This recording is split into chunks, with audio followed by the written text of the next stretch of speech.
2A2, to introduce evidence of an aggressive character, it must be in relation to a homicide case. We have a victim who is alive. He is able to cross-examine her. Any backstory or statements, he's going to be able to ask on direct if his client chooses to testify.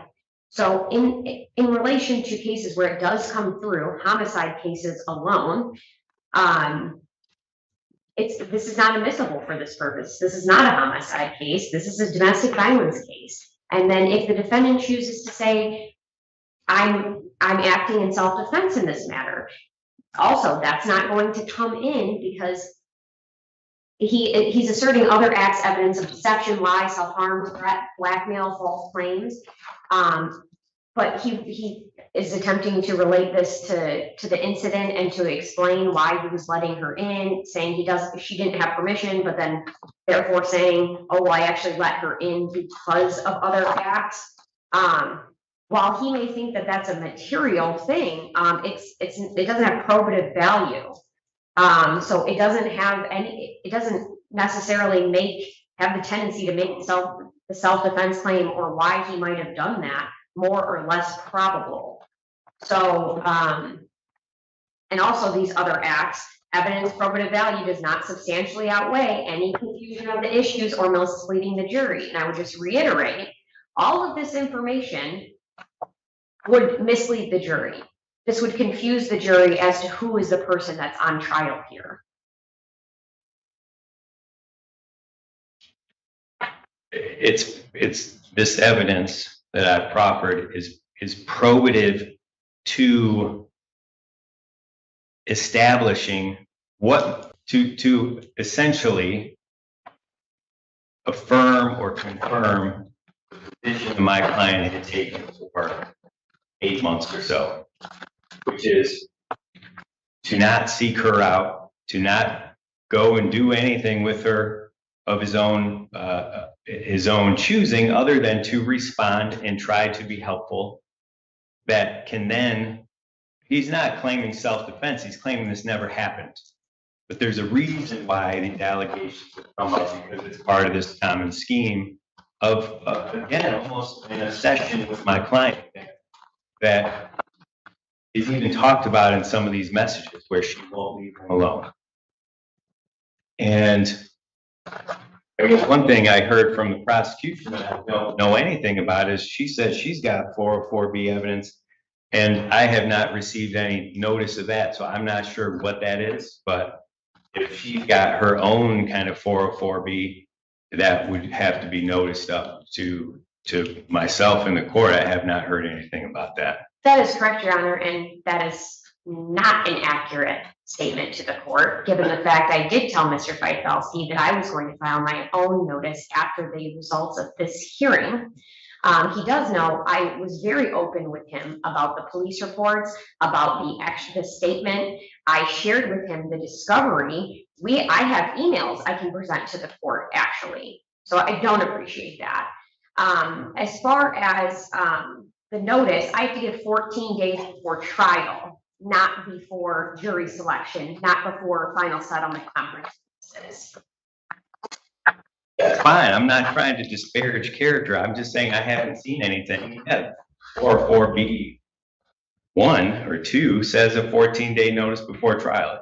If trial's not going to happen for more than 14 days, I'm fine with that. But I'm just saying, I have not said anything about impugning character. And some of these, yeah, I have not received a written 404B notice. That's all I'm saying.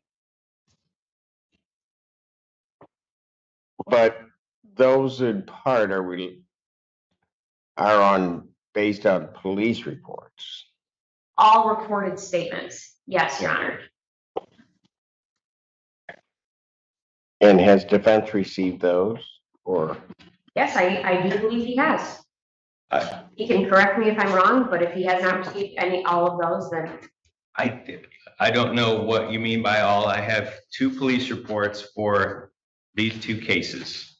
I received the first one after a case was filed. I received the second one after the case was filed, which I would add, I didn't even know there was a second file being opened until after I called and found out there was a warrant. So I don't know exactly what you're referring to, but if there is a specific email, I'm happy to look back at that. I never like to play, I don't play games. I just like to know what the details are. And in fairness, I try to do everything I can to keep everything above board.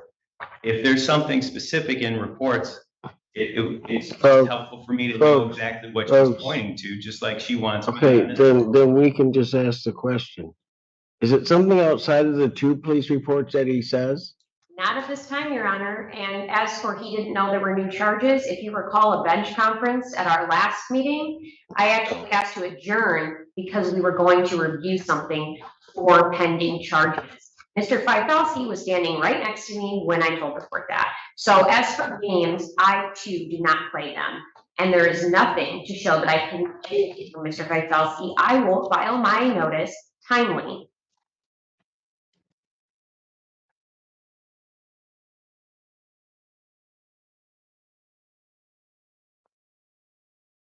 Anything else, Mr. Perfelsky? Not on that issue, Judge.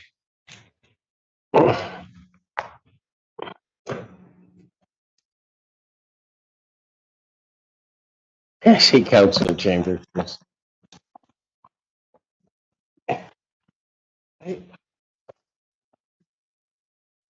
Quite an eventful morning. As is all my morning. Go ahead. Please subscribe to help the channel. Specializes in fine foods, making fine foods, Your Honor. He's at risk of losing his job. He promises, and I know the court may be somewhat skeptical, but he promises not to make any more phone calls. He has a daughter who has medical needs, which he is hoping to gain custody of shortly in order to gain Section 8 housing, Your Honor. He would like you to consider all those matters, Your Honor. It's my understanding there's no bond. I'm just asking for a reasonable bond be set on these matters. I believe on the PPO matter, not in this court, there's $100,000 bond already set, but I would just ask the court to please consider a reasonable bond on these 4 matters. And Your Honor, I believe that the no bond at this time is a reasonable bond because of the allegations where he is calling the victim saying that he does not want her to proceed. He wants to send an email, a letter, a voice recording to myself. It's my understanding through all of her recordings and texts and things I've received from the prior defense counsel that she is now recanting and no longer wanting to proceed. It is not her that is proceeding on this case. It is the people of the state of Michigan, and we will continue to proceed with this case regardless if she is present or not. So that is something the defendant needs to understand. There is nothing that the victim can do at this point to stop the proceeding of this case. There are also several allegations in the police report where he has sent her emails saying, "Bitch, you're dead when I see you. I'm going to blow your brains out as soon as you walk in the door, bitch. I'm going to be right there in court, bitch. That's my last time seeing you. I'm going to kill you right there.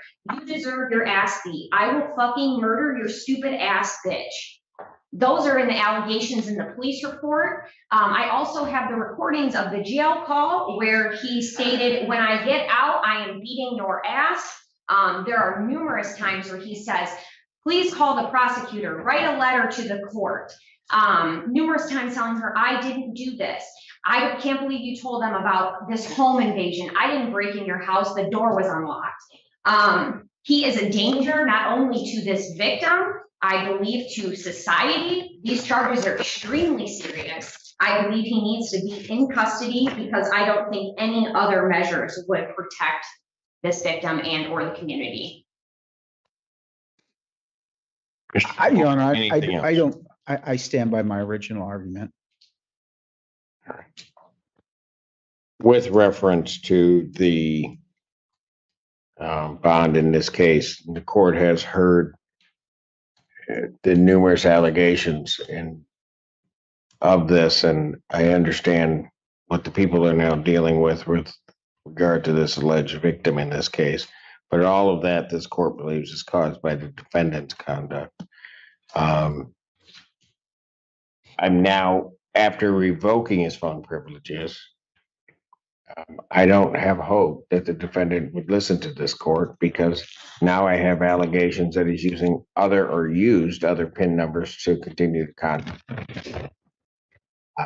And so for that reason, I think the appropriate bond is currently set at no bond.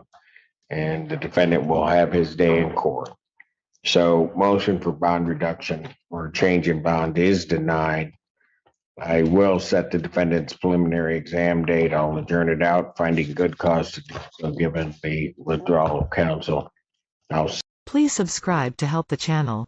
This courtroom hearing centers on a domestic violence case where both the prosecution and defense strongly argue over the admissibility of certain evidence and the defendant's behavior. The prosecutor explains that the defense is trying to introduce evidence about the alleged victim's past behavior and character, but this is not allowed because such evidence is typically only admissible in homicide cases. Since the victim is alive and available to testify, the court does not find this information relevant. The prosecution also argues that these claims, such as allegations of deception, manipulation, or self-harm, do not have real probative value and would only confuse or mislead the jury. On the other hand, the defense argues that this background information is important to explain the relationship between the defendant and the alleged victim. The defense claims the victim had an ongoing pattern of behavior, possibly obsessively contacting the defendant, and that this context helps explain the defendant's actions. However, the defense is not claiming self-defense, but rather arguing that the alleged incident never happened, while also questioning the prosecution about possible, undisclosed 404B evidence, other acts evidence. This leads to tension between both sides. With disagreements about whether proper notice and discovery were shared, the hearing then shifts focus to the defendant's conduct and bond status, which becomes the most serious issue. The prosecution presents alarming allegations from police reports and recordings, stating that the defendant repeatedly threatened the victim with violent language, including death threats, and attempted to pressure her into dropping the case. Despite claims that the victim may no longer want to proceed, the prosecutor makes it clear that the case will continue because it is being pursued by the state, not the victim. The judge expresses strong concern over the defendant's behavior, especially allegations that he continued contacting the victim even after restrictions were placed, possibly using alternative methods to bypass court orders. Due to the severity of the threats and the risk posed to both the victim and the public, the judge ultimately denies any bond reduction, keeping the defendant in custody. The court concludes by scheduling further proceedings, emphasizing that the defendant will face trial and be held accountable through the legal process.